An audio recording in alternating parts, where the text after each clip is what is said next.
வணக்கம். எல்லாரும் எப்படி இருக்கீங்க? நல்லா இருக்கீங்களா? நான் தாங்க உங்கள் கிராமத்துக்கு ஒன்று பேசுகிறேன். இன்றைக்கி நம்ம வீடியோவில் என்ன பார்க்க போகிறோம்னு பார்த்தீங்கன்னா, இன்றைக்கி வந்து நான் ரொம்ப சந்தோஷமாகவே இருக்கேன். அதை விட என்னென்னு பார்த்தீங்கன்னா கொஞ்சம் பயமாக இருக்குது. என்னென்னு பார்த்தீங்கன்னா, என் தம்பிக்கு ஆசையாக இன்றைக்கி பிடிச்ச சிக்கன் கறி சமைச்சிட்ருக்கேங்க. என் தம்பி ஆசைப்பட்டு எங்கிட்ட அக்கா நீ சிக்கன் செஞ்சு கொடுத்தா நல்லாயிருக்குன்னு சொல்லி கேட்டு கொடுத்தாங்க. அதனால என் மேலே நம்பிக்கை வச்சு கொடுத்ததுனால நான் பயந்து சமைச்சிட்ருக்கேன். இப்போ நான் சிக்கன் கிரேவி செஞ்சிட்ருக்கேன்.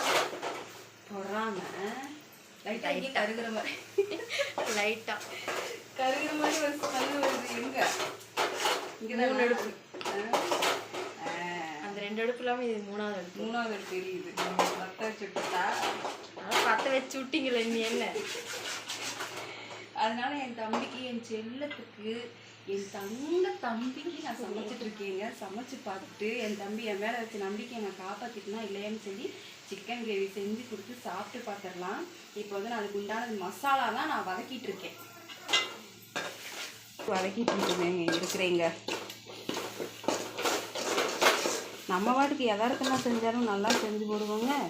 நீ செஞ்சு கொடுக்கா நல்லா இருக்கும்னு சொல்லி கேட்டதுக்கப்புறம் எனக்கு அப்படியே ரெக்க கட்டி பறந்துக்கிட்டு மனசெல்லாம் படப்படன்னு நடிச்சுக்கிட்டு இருக்குதுங்க. எங்கூட நீங்களும் வாங்க எப்படி சமைச்சிட்டாமேன்னு சொல்லி என் தம்பி வாயாலேயே சமைச்சு கொடுத்து பார்த்துக்கலாம். இப்போ வந்து இஞ்சி பூண்டு மசாலா வந்து நல்லா வதங்கிடுச்சு. அடி பிடிக்காமல் பக்குவமாக வதக்கணும். இப்படி பார்த்தீங்கன்னா விறுவிறுக்கு அப்படியே வேர்த்து கொத்துக்கு பார்த்தீங்களா, அவ்வளோ பாசமாக சமைக்கிறேன். நெத்தி நீர் நிலத்துல சிந்த சமைச்சிட்ருக்கேன் என் தம்பிக்காக. சிக்கன் கிரேவிக்கு தேவையான மசாலா வந்து இங்கே பாருங்கள் சூப்பராக தயாராகிக்கிட்டு இருக்குது பாருங்கள்.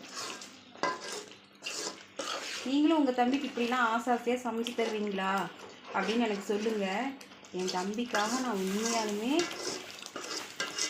ரொம்ப பாசமாக சமைச்சிட்ருக்கேன். டேஸ்ட்டாக வரணும். பாருங்கள் கிரேவி எவ்வளோ திக்காக சூப்பராக ரெடி ஆகிட்டு பாருங்கள். இந்த மாதிரி இருக்கும். அப்போ தான் கிரேவி வந்து நல்லாயிருக்கும். மசாலா பாருங்கள் சூப்பராக எண்ணெய் பிரிஞ்சு வந்துருச்சு பாருங்கள். நல்லா கிரேவியில் இந்த மாதிரி எண்ணெய் பிரிஞ்சு வரணும். அப்போ தான் டேஸ்ட் வந்து வேறு லெவலில் இருக்கும். நம்மளை நம்பி சிக்கன் கிரேவி வச்சு கொடுத்தான்னு கேட்டவங்களுக்கு வந்து நம்ம டேஸ்ட்டாக செஞ்சு தர முடியும். இப்போ வந்து நான் சிக்கன் வந்து சேர்த்துக்கிறேன். இல்லை சிக்கனை சேர்த்துக்கலாம். அருமையாக கறி அப்படியே என் தம்பி அக்காவுக்கு கஷ்டம் கொடுக்கக்கூடாதுன்னு கறிக்கடையிலேயே நல்லா பொடிசாக சிக்கனை வெட்டி வாங்கிட்டு வந்துட்டாங்க பாருங்க.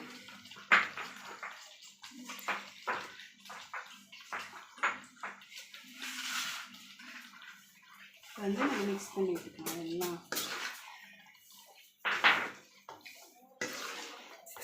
கறி போட்டதுமே தண்ணி விடுங்க. அதுலேயே சிக்கன்லேயே வந்து தண்ணி விடும்.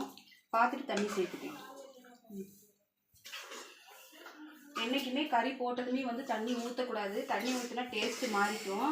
நம்ம கறி போட்டதுமே வந்து நம்ம தண்ணியில் அலசுறதுனால அந்த கறி வந்து கொஞ்சமாக தண்ணி இழுத்துக்கும். அதெல்லாம் சூடாக அந்த தண்ணியெலாம் வெளியில் வரும் பாருங்கள். அதை பார்த்துட்டு நம்ம சிக்கனுக்கு வந்து தண்ணி சேர்த்துக்கலாங்க. கொஞ்சம் நேரமாவது கறி வந்து இந்த மசாலாவிலே வந்து வதங்கணும்.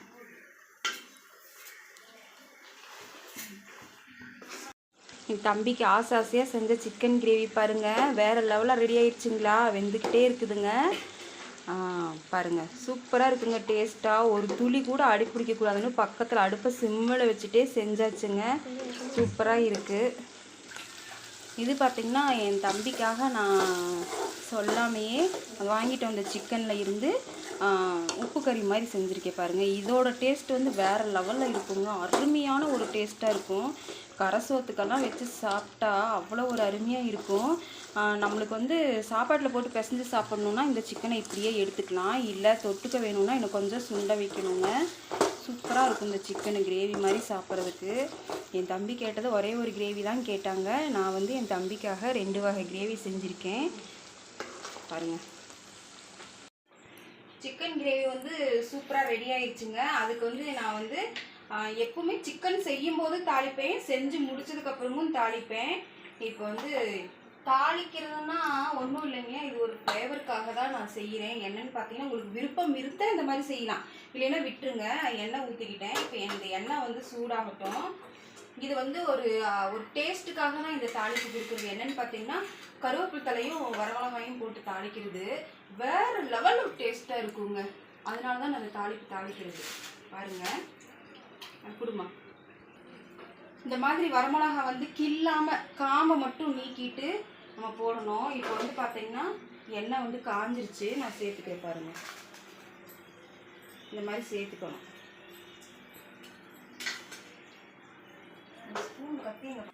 இந்த மாதிரி இந்த மிளகா வந்து நல்லா எண்ணெயில் வந்து நல்லா கருக வதக்கி விடணுங்க. இதோட ஃப்ளேவர் தான் அந்த சிக்கனுக்கு வந்து இன்னும் டேஸ்ட்டு சேர்க்கும். நல்லா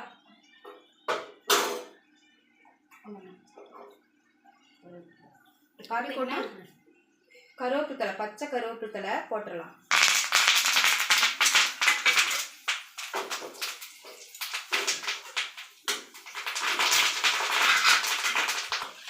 பாருங்க கருவேப்பிலையும் வரமிளகாயும் நல்லா எண்ணெயில் ஃப்ரை ஆகிடுச்சு பார்த்தீங்களா. இதோட எசன்ஸ் வந்து இதுலேயே இருக்கும். அதனால தான் இந்த சிக்கனுக்கு வந்து டேஸ்ட் வந்து நல்லா இருக்கும். இந்த மாதிரி நீங்கள் ட்ரை பண்ணி பாருங்கள், சூப்பராக இருக்கும். இப்போ வந்து நான் என்ன செய்ய போகிறேன்னு பார்த்தீங்கன்னா கரண்டி இது இருக்கா, இதை வந்து அடுப்பு ஆஃப் பண்ணிவிட்டு இதில் வந்து நான் சிக்கன் வந்து சேர்த்துக்கிறேன். அவ்வளோதாங்க, வேலை முடிஞ்சிச்சு. ஃப்ளேவர் வந்து சூப்பராக இருக்குங்க.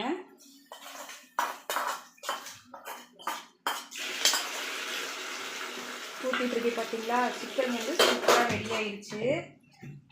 எல்லாத்தையும் நம்ம கிளறி விட்டுக்கலாம். இப்போ அவ்வளோ ஒரு மணமாக இருக்குங்க இந்த சிக்கனு. செம்மையாக ரெடி ஆயிடுச்சு. இந்த வரமிளகாயோட ஃப்ளேவர் வந்து அப்படியே சிக்கனில் இறங்கும். இப்போ வந்து நான் என்ன செய்கிறேன்னு பார்த்தீங்கன்னா தாளிச்சு ஊற்றினதுக்கப்புறம் டேஸ்ட்டு பார்க்குறேன் அடுப்பு பக்கத்தில் நின்றுட்டு 1/2 கிலோ சிக்கனை உள்ளே தள்ளியாச்சுங்க. அவ்வளோ டேஸ்ட்டாக இருக்குது. இருந்தாலும் உங்களுக்காக நான் உங்களை சாப்பிட்டு பார்க்குறேன்.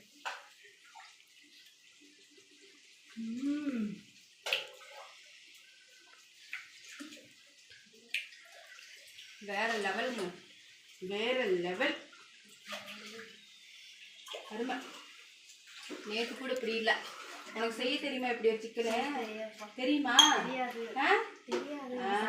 வம்புக்குள்ள தெரியாது. அப்படி தெரியவே தெரியாது. அடிச்சு கேட்டால் கூட தெரியாது எனக்கு. அப்படி நீ செஞ்ச சிக்கன் இப்படி வருமா? வரவே வரல.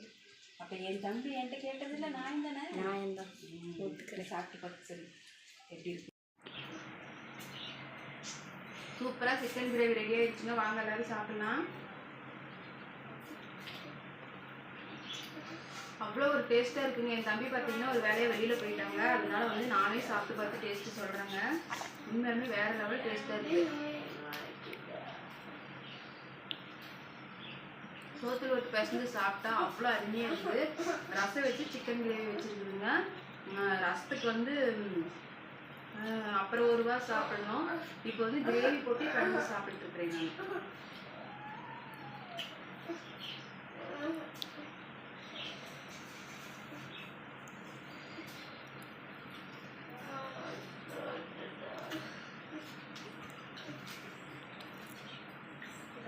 இதே மாதிரியே நீங்களும் கிரேவி செஞ்சு சாப்பிடுங்க.